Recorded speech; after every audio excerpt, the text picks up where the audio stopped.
the word Jehovah, the word Lord, the word Jesus, the word Christ, and you think of something other than yourself, one that is greater, one that you would worship.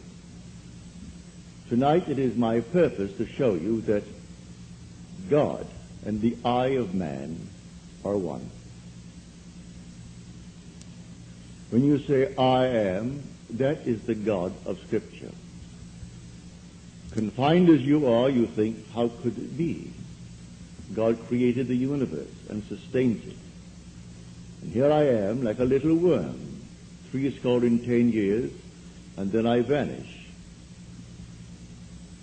But now let us turn to Scripture. We turn now to the 16th chapter of Matthew.